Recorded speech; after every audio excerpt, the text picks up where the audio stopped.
بسم اللہ الرحمن الرحیم۔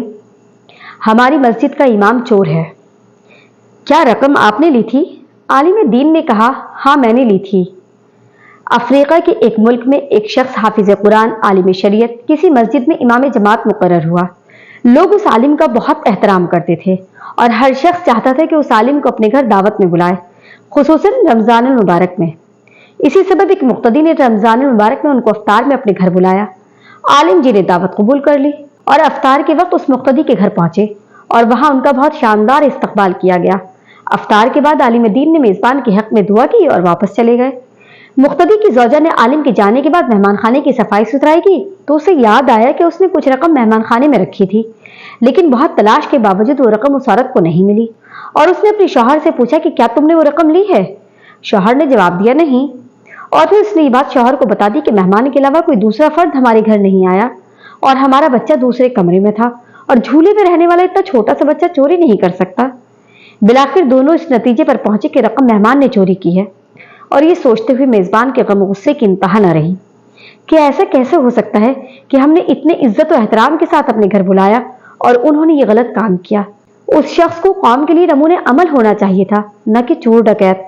غم و غصے کے باوجود اس شخص نے حیا کے مارے اس بات کو چھپا لیا، لیکن درین حال عالم دین سے دور رہنے لگا تاکہ سلام دعا نہ کرنی پڑے۔ اسی طرح سال گزر گیا اور پھر رمضان المبارک آ گیا اور لوگ پھر اسی خاص و محبت اور جوش و خروش کے ساتھ عالم دین کو اپنے گھروں میں افطار کے لیے بلانے لگے۔ اس شخص نے اپنی زوجہ سے کہا، ہمیں کیا کرنا چاہیے؟ مولانا صاحب کو گھر بلائیں یا نہیں؟ زوجہ نے کہا، ہاں بلانا چاہیے، کیونکہ ممکن ہے مجبوری کے عالم میں انہوں نے وہ رقم اٹھائی ہو۔ ہم انہیں معاف کر دیتے ہیں تاکہ اللہ کریم بھی ہمارے گناہ معاف کر دے۔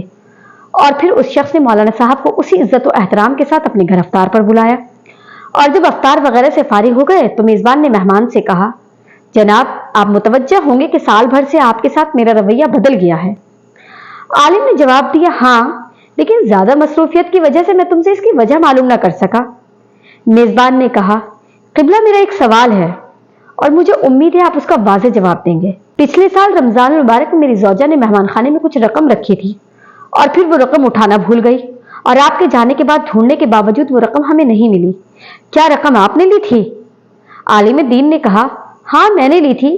میزبان حیران پریشان ہو گیا اور عالم جی نے اپنی بات جاری رکھتے ہوئے کہا، جب میں مہمان خانے سے جانے لگا تو میں نے دیکھا کاؤنٹر پر پیسے رکھے ہوئے ہیں۔ چونکہ تیز ہوا چل رہی تھی اور نوٹ ہوا سے ادھر ادھر اڑ رہے تھے، لہٰذا میں نے وہ نوٹ جمع کیے اور میں وہ رقم فرش کے نیچے یا کہیں اور نہیں رکھ سکا کہ ایسا نہ ہو تم وہ رقم نہ ڈھونڈ سکو اور پریشان ہو جاؤ۔ اس کے بعد عالم نے زور زور سے اپنا سر ہلایا اور اونچی آواز میں رونا شروع کر دیا، اور پھر میزبان کو مخاطب کر کے کہا، اس لیے نہیں رو رہا کہ تم نے مجھ پر چوری کا الزام لگایا، اگرچہ یہ بہت دردناک ہے، لیکن میں اس لیے گریہ کر رہا ہوں 365 دن گزر گئے اور تم میں سے کسی نے قرآن کریم کا ایک صفحہ بھی نہیں پڑھا، اور اگر تم قرآن کو ایک بار کھول کر دیکھ لیتے تو تمہیں رقم قرآن میں رکھی مل جاتی۔ یہ سن کر میزبان بہت تیزی سے اٹھ کر قرآن مجید اٹھا کر لایا اور جلدی سے کھولا، اور اس کی مکمل رقم قرآن مجید میں رکھی نظر آ رہی تھی۔ یہ حال ہے آج ہم مسلمانوں کا کہ سال بھر میں بھی قرآن نہیں کھولتے اور اپنے آپ کو سچا اور حقیقی مسلمان سمجھتے ہیں۔ اللہ تعالی ہم سب کو قرآن کریم کو پابندی کے ساتھ سمجھ کر پڑھنے والا بنائے یا رب العالمین، آمین۔ ویڈیو اگر آپ کو تھوڑی سی بھی پسند آئی ہے تو ویڈیو کو لائک کریں، شیئر کریں اور ہمارے چینل کو سبسکرائب کریں تاکہ اس طرح کی ویڈیوز آپ کے سامنے اور نئی آ سکے۔